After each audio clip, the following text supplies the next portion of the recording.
ඉතින් guys මේ දවස්වල ට්‍රෙන්ඩින්ම නිවුස් එකක් තමයි මේ KTM බයික් වර්ෂන් එකක් අලුත් බයික් වර්ෂන් එකක් ලංකාවට ආවා කියන මේ අලුත් නිවුස් එක. ඉතින් ගොඩක් කට්ටිය කතා වෙනවා මේ KTM ඉතින් ඕස්ට්‍රියානේ. ඒක හැමෝම දන්නවනේ. ඉතින් ගොඩක් කට්ටිය කතා වෙනවා මේ 160 එකයි 250 Duke එකයි 390 Adventure එකයි මේ බයික් තුනම යුරෝපේ හදලා ඇසෙම්බල් කරන්නේ ඉන්දියාවේ කියලා. ඉතින් ඇත්තටම එහෙමද වෙන්නේ? මේ බයික් ඔක්කොම යුරෝපේ හදලා ඇසෙම්බල් කරන එක විතරක් වෙන්නේ ඉන්දියාවේද කියලායි අද අපි කතා කරන්න යන්නේ.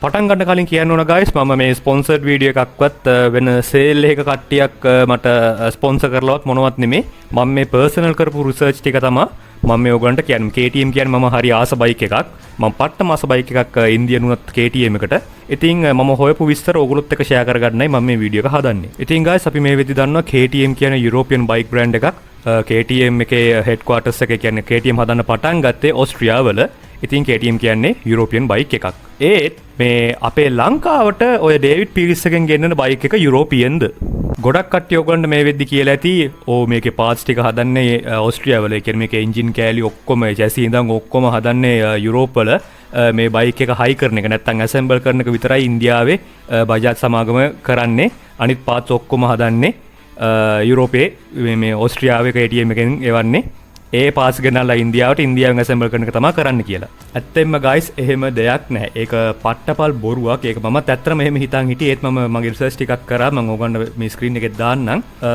KTM කියන්නේ high capacity bike හදන කම්පැනි එකක්. right දැන් Honda නම් CD125 හැදුවා ජපාන්. 125cc හැදුවා ජපාන්. Honda.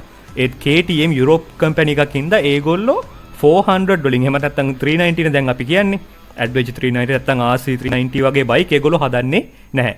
390cc වලින් උඩ 800 890 790 1200 1299 ඔන්න ඔය වගේ බයික් තමයි යුරෝපයෙන් කන්සිඩර් කරන්නේ. ඒ කියන්නේ මේ 390 වලින් අඩු බයික් එකක්වත් යුරෝපයේ කිසිම කෑල්ලක් නිෂ්පාදනය වෙන්නේ නැහැ. යුරෝපයෙන් වෙන්නේ guys මේ බයික් එක ඩිසයින් කරනවා. හරි දැන් ඔය 160 දැන් KTM එකේ රිලීස් කරා මේ ළඟදී 160 Duke එක 200 Duke එක 250 Duke එක 390 Adventure එකයි තව 250 Adventure එකකුත් මට තිබ්බ මතකයි ඒක අපේ ලංකාවට නම් ආවේ නැහැ Duke 200 එක ආවෙත් නැහැ 160 එකයි 250යි ආවේ Austrian KTM එකෙන් කරන්නේ guys මේ ඔය දැන් මම ඔය Q bike එකේ තියෙන 160 200 250 390 මේවා වලට ඔක්කොගෙම engine design කරන්නේ Austria වලින් engine එක blueprint එක අඳින්නේ Austria වලින් performance tuning එක කරන්නේ Austria වලින් අතකොට ස්ට්‍රක්චර් ඒ කියන්නේ මේ ෆ්‍රේම් ඩිසයින් එක බයික් එකේ ඩිසයින් එක හදන්නෙත් ඕස්ට්‍රියා වලින්.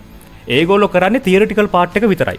හරිද? ඕගන් වචනෙන් කියනවා තියරි පාර්ට් එක විතරයි කරන්නේ. අඳින ඒවා ටිකයි, ඩිසයින් ටිකයි, කැල්කියුලේෂන්ස් ටිකයි ඔක්කොම අඳින ටික විතරයි ඕස්ට්‍රියා වලින් කරන්නේ. ඒගොල්ලෝ සතයක්වත් වියදම් කරන්නේ නැහැ. මේ ලංකාවට මේ අලුතෙන් එන KTM එකට ඒගොල්ලෝ වියදම් කරන්නේ නැහැ කීයක්වත්. ඒගොල්ලෝ ඩිසයින් එක දෙනවා විතරයි. නමයි ඩිසයින් එකයි දෙන එක විතරයි ඒගොල්ලෝ කරන්නේ. මේ බයික් ඇත්තටම ප්‍රොඩක්ෂන් වෙන්නේ බජාජ් KTM පූනේ වල තියෙනවා ඉන්දියාවේ.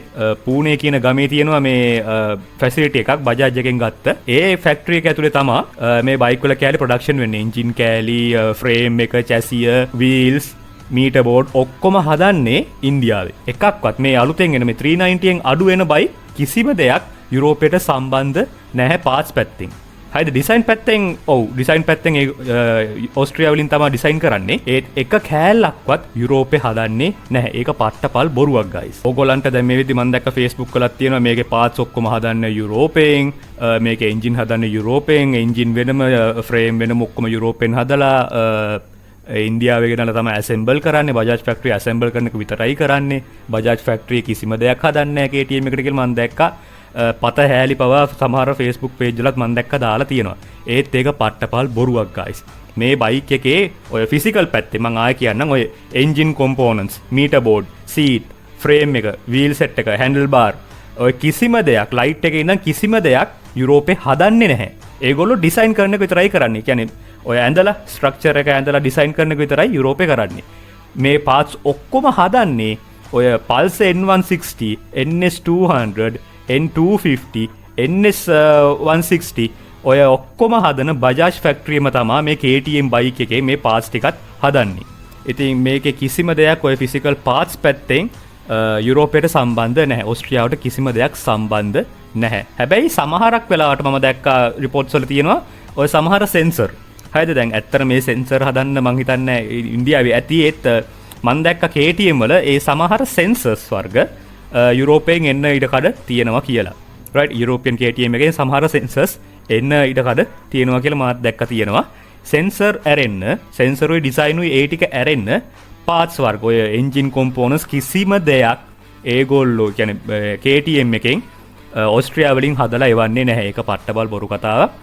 එන්ජින් පාර්ට්ස් ෆ්‍රේම් ඔය මීටර් බෝඩ් ඔය ඔක්කොම හදන්නේ guys ඉන්දියාවේ පූනේ වල තියෙන මෙන්න මේ ෆැක්ටරි එකේ තමයි හදන්නේ. එතකොට එහෙම වුණා කියලා මේ බයික් එක කුණු ගොඩක් වෙනවද? මේකයි වැඩේ guys. දැන් පර්සනලි මම කලින් කිව්වාගේ මම මේ බයික් එකට මාර ආසයි. මොකද මේ බයික් එක ලක්ෂ 17යි ගාණක් වෙන්නේ 18ක් කියමුකෝ.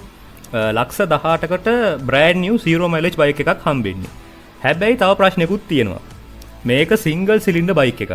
හරිද? දැන් Hornet එකක් ගත්තොත් අපිට 18ක් වෙද්දී used ලංකාවේ පදපු අකුරු තුනේ Hornet එකක් විතර ගන්න පුළුවන්. හරිද? කියන්නේ ලෙඩ නැති එකක් shape එක අපිට හොයා ගන්න පුළුවන් වෙයි. හැබැයි Hornet එක 4 සිලින්ඩර්. මේ බයික් එක KTM 250 Duke එක ඇවිල්ලා සිංගල් සිලින්ඩර්. එතකොට බයික් එක පොඩ්ඩක් vibration වැඩි KTM එක. හරිද? සිංගල් සිලින්ඩර්නේ. හරි දැන් අර බයික් එක ගත්තොත් Hornet එක ගත්තොත් 4 සිලින්ඩර්. ඒ වගේම තමයි දැන් මම කලින් කිව්වාගේ Duke 250 අපිට brand new ගන්න පුළුවන් ලක්ෂ 18ක් වගේ වෙද්දී ඊටත් අඩුයි. ඒ වගේම තමයි durability එක පොඩ්ඩක් අඩුයි මේ බයික් වල. right ඉන්දියාවේ හදන බයික් ඉතින් කියන්න ඕනේ නැහනේ. durability එක පොඩ්ඩක් අඩුයි. විශේෂයෙන්ම මම මේ කියන්නේ මම මේ හැම බයික් එකක්ම ඉන්දියන් බයික් වල මේ durability එක අඩුයි කියනවා නෙමෙයි. ඒ කියන්නේ මේ ඔය අලුත් බයික් හරිද ඇත්තටම අලුත් බයික් අලුත් ඉන්දියන් බයික් වල durability එක පොඩ්ඩක් අඩුයි. දැන් අපි ගත්තොත් Pulsar 135 LS එහෙම නැත්නම් පරණ Discovery එක එහෙමත් නැත්නම් පරණ CT100 තාම පාරේ දුවනවා කිසි හෙනයක් නැහැ. මේ M නම්බර ලස්සනට පාරේ දුවනවා කිසි හෙනයක් නැතුව. right ඒත් අලුත් ඉන්දියන් බයික් වල පොඩ්ඩක් ඒගොල්ලෝ මේ quality එක තවත් අඩු කරලා තියෙන්නේ. මලකඩ කනවා දිරනවා ඉක්මනට බලන් ඉද්දී දැන් මං ගාව TVS Raider එකක් තියෙනවා. ඒක දැන් අවුරුද්දක් මං ගෙවලා ඉවරයි. ඒත් දැම්ම දිරන්න පටන් ගන්න බයික් එක ඉන්දියන් වෙලා හින්දා. ඉතින් durability එක පොඩ්ඩක් අඩු ඉන්දියන් බයික් වල. ඒ වගේම තමයි ජපන් බයික් වල අර ෆන් එක තිබ්බට durability එක වැඩි ජපන් බයික් වල ඇත්තෙන්ම කියනවා ජපන් parts ම අපිට හොයලා දාන්න පුළුවන්. තායිවාන්ම දාලා ඉන්න ඕනේ නැහැ. ජපන් parts ම අපිට පංචිකාවත් හෙව්වොත් දාන්න පුළුවන්. පොඩ්ඩක් මිලයි පොඩ්ඩක් ගාන වැඩි වුණාට අපිට ජපන් බයික් වල parts ම දාලා මේ පදින්න පුළුවන්. කිසි ප්‍රශ්නයක් නැහැ. durability එක බොහොම අඩුයි. sorry durability එක බොහොම වැඩි ජපන් බයික් වල. ඒ වගේම තමයි guys පොඩ්ඩක් ඔය maintenance පැත්තට ආපුවාමත් පොඩ්ඩක් ජපන් බයික් මිලයි. ඒ වගේම තමයි guys internal performance අතින් ගත්තොත් KTM එක තියෙනවා horse power 30ක්. right KTM Duke 250 එක horse power 30ක් තියෙනවා අලුත් බයික් එකක් වෙලත් මේ අවුරුද්ද එකක් වෙලත් horse power 30යි තියෙන්නේ. ඒ වගේම තමයි Hornet එක තියෙනවා horse power 40ක්. ඒ වගේම guys තව දෙයක් තියෙනවා Hornet එක ඇවිල්ලා carburetor right ඒක carburetor තියෙන්නේ. ඒ වගේම KTM එක EFI right ඉතින් එතනත් පොඩි ෆයිට් එකක් තියෙනවා. මොකද කාබියුරේටර් ආවේ ඒ දවස්වල right දැන් ඔක්කොම එන දැන් අලුතෙන් එන ජපන් බයිකුත් EFI එන්නේ. අපි ඔරිජිනල් මේඩ් ඉන් ජපන් ස්පෝර්ටි ලුක් තියෙන ඔය කමියුටර් බයික් එකක් ගන්න ගියොත් ජපානයෙන් අපිට guys ලක්ෂ 30ක් පයින්නවා. දැන් මම පර්සනලි හරිම ආස බයික් එකක් තමයි Kawasaki Ninja 250 එක. මේ බයික් එක අපිට 0 mileage ලංකාවෙන් ගන්න පුළුවන්. හරිද? ඒ කියන්නේ ලංකාවට අපිට ඉම්පෝට් කරන්න පුළුවන්. 400 එක වෙනකම් අපිට ලංකාවට ඉම්පෝට් කරන්න පුළුවන්. ඉතින් මම නිකමට බැලුවා 250 Ninja එක ගාන. guys ලක්ෂ 35ක් වෙනවා බයික් එක. හරිද? 250cc Kawasaki Ninja හැබැයි ජපන්. බයික් එක 0 mileage ගන්න පුළුවන් වෙනවා අපිට ලක්ෂ 30ක් 35ක් අතර 0 mileage ම ජපානයේම. ඔරිජිනල් ජපන්. right තායිලන්ඩ්වත් ඉන්දියාවත් වෙන කොහෙවත් නෙමේ ජපන් බයික් එක අපිට ගන්න පුළුවන් ලක්ෂ 30ක් 35 අතර. ඉතින් guys තිත්ත වුණත් ඇත්ත කතාව තමයි බයික් දෙපැත්තෙම පොඩි පොඩි අවුල් තියෙනවා. ජපන් බයික් වලත් අවුල් තියෙනවා. ඉන්දියන් බයික් වලත් අවුල් තියෙනවා. ජපන් බයික් එකක් අපිට ලක්ෂ 18ක් වෙද්දි ගන්න පුළුවන් used එකක්. ඒ වගේම ඉන්දියන් බයික් එකක් අපිට ගන්න පුළුවන් ඒ ගානට brand new. ඒ brand new ගත්තට වැඩක් නැහැ. ඒ වල parts පොඩ්ඩක් දිරනවා ඉක්මනට. හරිද? මලකඩ කන්න ඉඩ තියෙනවා. parts durability එක ඉක්මනට සවුත්ුයි ඉක්මනට නාස්ති වෙන්න බලනවා. ඒ වගේම තමයි ඒ ගාන විදංග ජපන් බයික් එකක් ගත්තොත් ඔයාට ඒ ෆන් එකක් තියෙනවා, ලුක් එකක් තියෙනවා, සද්දෙත් තියෙනවා, ඔක්කොමත් හරි. ඒ වගේම තමයි ජපන් බයික් වල මේන්ටේන් වලට සෙට් වුණාම ඔයාගේ පොකට් එක හිස් වෙනවා. ඒ වගේම තමයි මේන්ටේන්ස් ගත්තොත් KTM වලින් ඔයාට කම්පැනි දාලා සර්විස් කරගන්න පුළුවන්.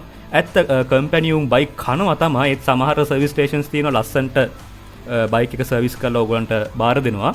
ඔයා ෆිනන්ස් එකක් ගන්න ඉන්න කෙනෙක් නම් ඔයා Hornet එකකට යන්න එපා කියලායි මම කියන්නේ. හරිද මේක අහන්නකො පොඩ්ඩක් දැන් ඔයාට තද වෙන්නේ නැති එහෙම කිව්වහම මේකයි ඔයා ෆිනෑන්ස් කරලා ජපන් බයික් එකක් ගන්න ඕන නම් ගයිස් ඔයාගේ අතේ වැඩිපුරම එහෙනම් ලක්ෂ එකමාරක් දෙකක් අතේ තියාගෙන ෆිනෑන්ස් එකක් දාන්න හරිද මොකද මොන අයියත් දැන් මාත් එක්ක මරාගනි කමෙන්ට් සෙක්ෂන් වල කවුරු කොහොම කිව්වත් ජපන් බයික් වල අනිවාර්යෙන් මේන්ටෙනන්ස් රිපෙයාර්ස් එනවා හරිද මේන්ටෙනන්ස් රිපෙයාර්ස් අනිවාර්යෙන් ජපන් බයික් වල එනවා එන්ජින් කොම්පෝනන්ට්ස් වල ඒවට කියන්නේ සුළුපටු ගණන් නෙමෙයි දැන් ඔය සාමාන්‍යයෙන් ඔය ඩිස්කවර් 125 එකක් රිපෙයාර් කරනවා වගේ නෙමෙයි මේ හොනට් එකක් රිපෙයාර් කරන්න ගියාම එන ගාණක් යනවා. ඉතින් ඒවට පාර්ට්ස් ගන්න ඔයා ඇවිදින්න ඕන පංචිකාවත්ත වටේ යන්න ඕන පාර්ට්ස් හොයා ගන්න ඕන සමහර කැලි වට ඉම්පෝට් කරන්න වෙනවා. ඉතින් ඒවා එසේ මෙසේ ගණන් නෙමෙයි පට්ටම ගණන්.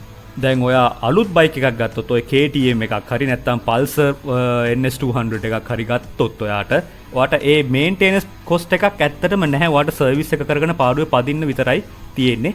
හැබැයි බයික් එකේ කල් පැවැත්ම ගැන පොඩ්ඩක් පොඩි අවුලක් තියෙනවා එතන නැත්තෙම්ම කියනවනම්.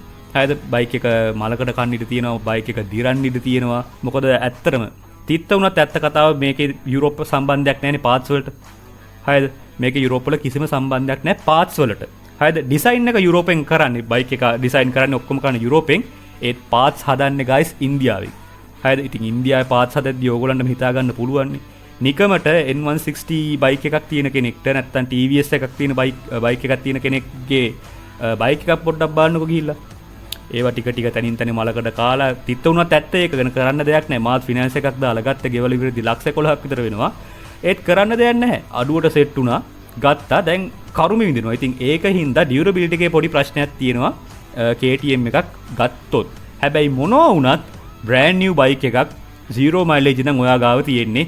අර බයික් එක මං ගාවත් තිබ්බා මෙයා ගාවත් තිබ්බා අතන තිබ්බා අරයා ගෙනල්ලා හයි කරා මෙයා චැසි කෙටුවා ඕක මෙහෙම වෙලා තිබ්බා ඕකේ එන්ජින් එක පළු කරලා තිබ්බා ආරවා වුණා මේවා වුණා ඒ කතා කිසිම දෙයක් නැහැ KTM එකක් ගත්තොත්. හැබැයි ඔයාට උණ හොඳ වෙන්නත් එක්කලා ඔයා ජපන් බයික් එකක් ගත්තොත් ඔයා ඒක හරි තැනකට කියන්නේ හරි හොඳ කියන්නේ ඔයා විශ්වාස කරන ගෑරේජ් එකක් තියෙනවා නම් අන්න කමක් නැහැ ජපන් බයික් එකක් ගත්තා. කෑලි මාරු කරන්නේ නැති මිටි වලින් ගහලා කඩන්නේ නැති ඔය ගොඩක් ගෑරේජ් කරන කට්ටිය ඉන්නවා මේ මිටි වලින් ගහනවා මේ එන්ජින් වල මොනවද ඒවට කියන්නේ හවුසින් වලට. හරිද හවුසින් වලට ගහලා කඩලා ඒව ඇතුළෙම කෑලි දාලා ඒ වගේ කරන කට්ටිය පර්සනලි මට හම්බෙලා තිනවා. ඒකයි මම ජපන් මමත් පැද හිටියා සීල් එකක් එහෙම ස්පාඩා සීල් එකක් එහෙම පර්සනලි මමත් පැද ඉඳලා මට එපා වුණා ඒ වගේ ගෑරේජ් කාර්යෝ හින්දා. ඒක නිසායි මමත් පර්සනලි ඉන්දියන් බයික් එකකට ගියේ මොනවා වුණත් බ්‍රෑන්ඩ් නිව්නේ කියලා. ඉතින් ගයිස් ඔන්න ඕකයි KTM වලයි ජපන් බයික් වලයි තියෙන වෙනස. ඉතින් මම ආයෙ කියන්න මුලින්දම්ම ඔයගොල්ලන්ට අමතකුණා නම් KTM 160 200 250 Duke 390 වෙනකම්ම යුරෝප වලට කිසි සම්බන්ධයක් නැහැ අමතර කොටස් වලට පාර්ට්ස් වලට කිසිම සම්බන්ධයක් යුරෝපේ නැහැ. යුරෝපෙට තියෙන්නේ කියන්නේ ඕස්ට්‍රියාවට තියෙන්නේ මේ බයික් එක ඩිසයින් කරන්න විතරයි. ඒ කියන්නේ ඒගොල්ලෝ තමයි මේ බයික් එක අඳින්නේ. ඒගොල්ලෝ තමයි මේකේ පර්ෆෝමන්ස් චෙක් කරන්නේ. හරිද ඉන්දියාවෙන් ඉස්සෙල්ලා මේ බයික් එක රිලීස් කරන්න කලින් ඉන්දියාවෙන් එන්ජින් එකක් ඕස්ට්‍රියාවට අරන් ගිහලා ඒගොල්ලෝ ටියුන් කරලා බලලා ඒගොල්ලෝ වෙනම රීඩින් එකක් දෙනවා මෙන්න මේ ටියුනින් ටිකට මෙන්න මේ බයික් එක බයික් එන්ජින් එක ටියුන් කරන්න කියලා. එතකොට ඒ ටියුනින් එක වෙන්නේ ඉන්දියාවේ. හරිද ඕස්ට්‍රියාවේ දෙන රීඩින් ටිකට ඒ රීඩින් අරගෙන ඉන්දියාවේ තමයි ටියුන් එක කරන්නේ. හරිද හැම දෙයක්ම මේ බයික් එකේ හැම දෙයක්ම KTM එකේ හැම දෙයක්ම හදන්නේ ඉන්දියාවේ. ෆ්‍රේම් එක වීල්ස් එන්ජින් කොම්පෝනන්ට්ස් එන්ජින් වල කෑලි එන්ජින් එකේ ඇතුලේ තියෙන අනිත් කොම්පෝනන්ට්ස් මීටර් බෝඩ් සීට් හෙඩ්ලයිට් හැම දෙයක්ම හදන්නේ KTM ඉන්දියා වලින්. හරිද පූනේ තියෙන මෙන්න මේ වෙයාහවුස් එකේ තමයි හදන්නේ. මේ වෙයාහවුස් එකේ තමයි guys බජාජ් බයිකුත් හදන්නේ. බජාජ් N160 N250 NS200 දැන් RS එකත් මම හිතන්නේ හදනවා ඇති ඒවා ඒ බයික් ඔක්කොම හදන්නේ බජාජ් ලගේ බයික් හැම මගුලම හදන්නේ මෙන්න මේ කිරප් තමයි ඒගොල්ලෝ හදන්නේ. ඉතින් මේ වෙයාහවුස් එකේ තමයි ඒගොල්ලෝ KTM එක හදන්නේ. ඉතින් මේ බයික් එක 98%ක්ම ඉන්දියන්. දැන් ඔයගොල්ලන්ට ෂෝරූම් වල කට්ටිය කියලා සමහරක් විට මේකේ පාර්ට්ස් හදන්නේ යුරෝපේ අරමයි මෙහෙමයි කියලා. පාර්ට්ස් හදන්නේ ඉන්දියාවේ. ටෙක්නොලොජි එක ඕස්ට්‍රියාවල. හරිද? සොෆ්ට්වෙයාර් එක ඔක්කොම හදන්නේ ඕස්ට්‍රියාවල. පාර්ට්ස් හදන්නේ guys ඉන්දියාවේ. හරිද මීට පැනල් එකේ දැන් ඔක්කොම හදන්නේ ඉන්දියාවේ. හැබැයි මීට බෝඩ් එකේ අර තියෙන UI එක graphics system එක ඔක්කොම හදන්නේ ඕස්ට්‍රියාවල. ටෙක්නොලොජි එක UI system එක යුරෝපේ හැදුවට මේකේ parts ඔක්කොම හදන්නේ ඉන්දියාවේ. ඉතින් guys ඔච්චරයි මට කියන්න තියෙන්නේ. ඉතින් ඕගොල්ලන්ට මොන හරි දැනගන්න දේවල් තියෙනවනම් comment section එකේ දාන්න යන්න මම ඒවට උත්තර දෙන්නම්. ඉතින් guys අපි හම්බෙමු අලුත් වීඩියෝ එකකින්.